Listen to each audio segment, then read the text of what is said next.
Good afternoon. Time to wrap this up for the day. Hopefully I got all the switches correctly positioned. There's several more steps added in here, and hopefully over the next couple of days I'll get it right and we'll have a recording this afternoon. Okay, the E-mini pretty much performed as expected today. We thought that the market would sell. We started off wanting to sell the 70 area. We lowered that to 67. 69, the high was 67.50 on the day session opening. Our trading target, we could get long in the 60-62 area. As the market traded there, we thought it was going lower. Our ultimate target was 53. That was the high volume number of this attractor right here, and we did finally hit 53. First stop was 53.50, then 53.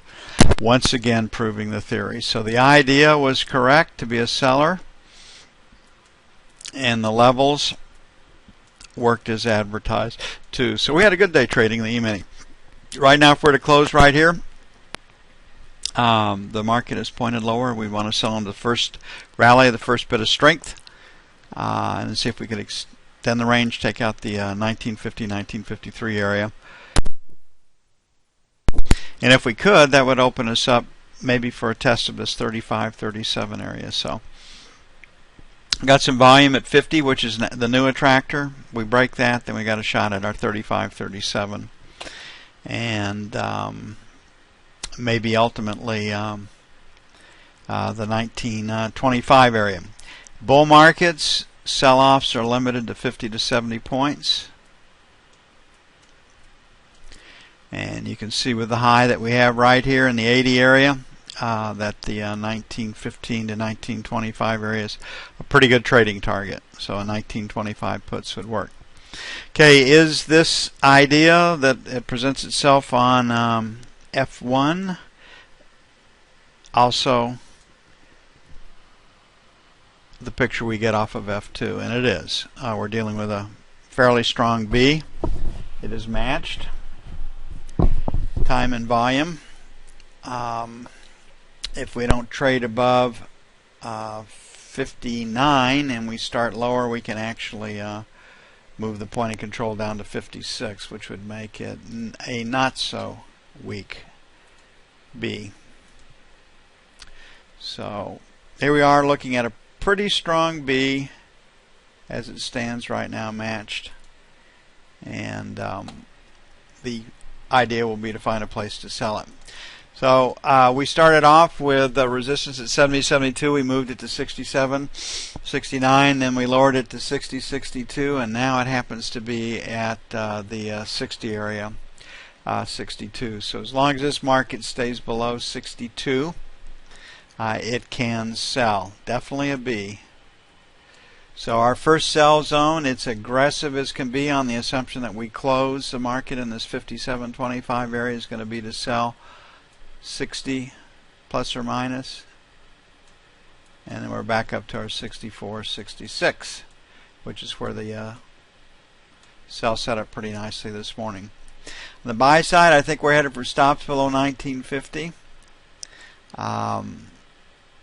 But for the overnight or the Globex session, I think we got, if we don't make new intraday lows this afternoon, I think the low's probably in. So we'll let them get stops below today's lows. So we'll make 50.52 by 1, and then our 45.47 by 2, and we'll probably pick these same numbers up tomorrow. So for our major markets today, we really did a good job on the E-mini. We were in tune to it. We got the levels right. We stayed with the trades. When we first set our first buy zone, we said looks like it was going to go lower. So everything worked out as anticipated.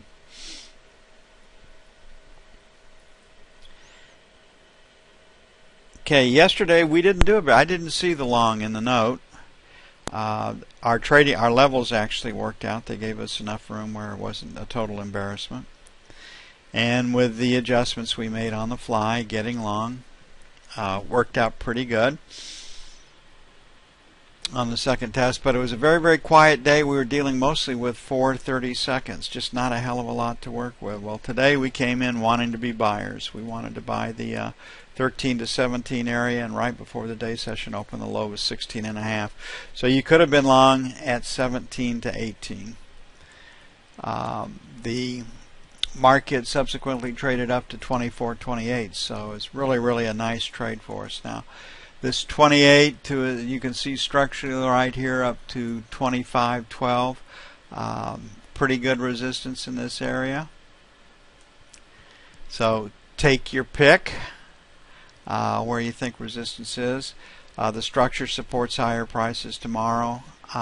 We like the long side of the market, but if there was ever a chance the dealers would work prices back a bit, it would be on the 10-year auction. So we're going to give our buy a little bit of room because of the games that are played trying to move 10-year paper.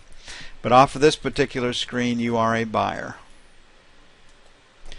Is this confirmed on our F2 screen on our second time frame? And you'll see that it is. So the markets, the time frames are congruent, and that makes for a stronger trade.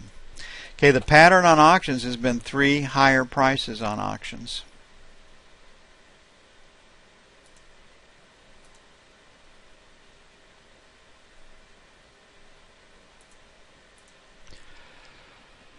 And that could very well be the case. So we're going to try to, in anticipation of that, we're going to try to buy into weakness. So last rotate down was 21, stops beneath this. We're going to make our first buy 21, 17, and then buy 2 will make 13 to 9. And the sell is going to be sell failure to take out 28 to 125, and we can probably see that in the overnight session. Like I say, it's all set up to move paper, and to move paper you got to take it down, then you got to take it up, and you take it down a little bit higher low, so you really kind of tease the market into buying as much paper as they want. And the dealers can play this game back and forth, because ultimately the owners of the paper are the Fed if it doesn't sell. So no real risk to the dealer community. I mean, wouldn't you love to have that deal that, yeah, I can finance them, can be underwater a little bit, but ultimately if I am underwater, I get to give them back to the Fed. Wouldn't you love to trade with that? I mean, that way you could never be wrong. It'd make traders out of every damn one of us, wouldn't it? And hopefully that game will be over in the not so distant future. And the reason I say that is that what we really need is a selling hedge. We need some honest selling in this market to clean things up, and we can play that just as well as anybody. In fact, probably a little bit better than most people. We love the short side of the market, and the reason we love that is because the trades happen faster. And I'm not saying I'm impatient or anything, but as with all traders, you know, the faster something happens, the less I get to sit, the less time I have to sit there and second guess myself and screw up a trade. We all are affected that way. Okay, the trade here will be the same, sell failure to take out 24.28. The knob spread again strengthened today. It's in good shape. We had a breakout down at 04. I don't think we can get that. The last rotate down was 8. Then 17, so we're gonna. I'm gonna open it up a little bit. Let's make 9 to 13, but may have to pay 17s. Maybe a little extra volatility here, and then 1 to 5.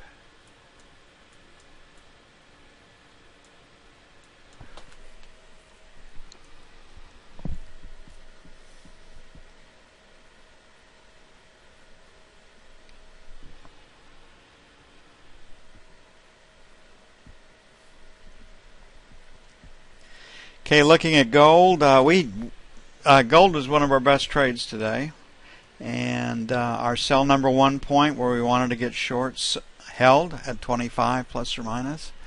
Our buy number 2 at 13 to 15 held. The number 1 point holds, you should cross the trading range and go to your number 2 level, be it support or resistance, and that's exactly what happened. And you had this information in your hand early. Now, you'll see on the screen that you could have had several false starts, and we talked about it all day long. But when the move came, I mean, it really came. On crude and gold, you can be wrong a couple of 3 times, or you can probe 2 or 3 times. And when you catch that trade, quite often it's 40 to 50 ticks in the bank quickly. So our first buy zone down here at 20, we didn't even have a chance to get long in the 18 to 20 area. I mean, the market just smoked. 13 to 15 held, so I think that's a reasonable trade again. 13 to 15, buy 1. Don't think the bottom can come out of the market. We'll make 8 to 10, buy 2. Stops below 10. On the sell side, we'll make 20, 22, sell 1, and sell 2, 25, 27.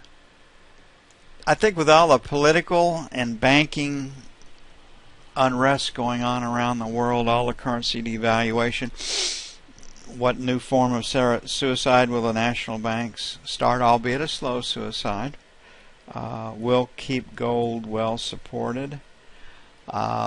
If you believe in inflation, and every time you go to the grocery store or the gas pump or you pay your utility bill, there's no doubt in your mind that we have inflation no matter what the Fed says. That'll keep you from being a seller. So there's a lot of things going that say buy gold on weakness. We hear the ads every day for the retail accounts that some catastrophe is going to take gold to 2,000 before the end of the year. And it could be a financial crisis. It could be war. I mean, people are taking pot shots at everybody. Japan, China, Japan, the Philippines, Japan, Vietnam, Russia, the Ukraine. Anywhere in the Middle East you go, from Mali all the way over to actually the Indian border, and sometimes Bangladesh. People are getting after each other. So it's not the peaceful time around the globe. Okay, this 103 and a quarter, buy 1 for crude, buy 2 is going to be 102.50 where it has been. I do think we're going to get there. On the sell side, we're going to make 75 to the buck, sell 1, and the quarter to 50 for sell 2. And we'll see what happens in crude. Tomorrow's the EIA inventory report. We're officially in driving season, so they'll want to see nice draws.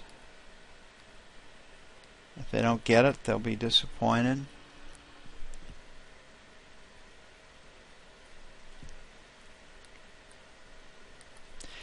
And the euro, which has been very difficult to trade unless you're up on London time, continues to really be dead during the day session. When you look at the F2 screen here, you'll see we don't have a hell of a lot of volatility to work with. Now the 4th of July is not our holiday. I mean, it's not Europe's holiday, it's our holiday, but you can tell not a lot's happened since July the 3rd. So has the market dished out? Is it pointing higher? I don't know. Lots of reasons to be a seller of the euro. It just hasn't happened very quickly. I know the European Central Bank is trying to talk it down, as every state central bank is, so they can increase their export business. Somebody other than Germany would like to export. So here we are in this 25 area right here, and then this is 40. So we got ourselves a P. We're going to open our sell zone up here. We're going to make it 25 to 35. Then 50 plus or minus 5. On the buy side, 90 to the buck. I really don't like the buy side, but that's where it is. And then we'll make it 65, 75. As you all have noticed, when I'm incongruent, the idea doesn't fit, what the market is doing. I'm a reluctant trader. I'm not as enthusiastic, and because we cover 6 markets, there's plenty of opportunity where you don't have to be uncomfortable in your trading.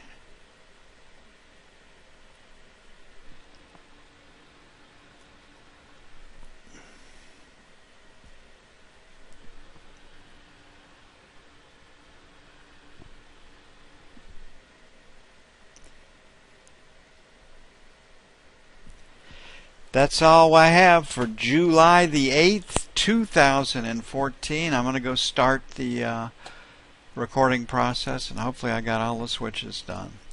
In the interim, I'll see you all bright and early in the morning, 6:45 Central. Good trading for those of you that are going to go down to the wire in the E-mini, and for the rest of you, we'll get it on in the morning once again. I'm out of here.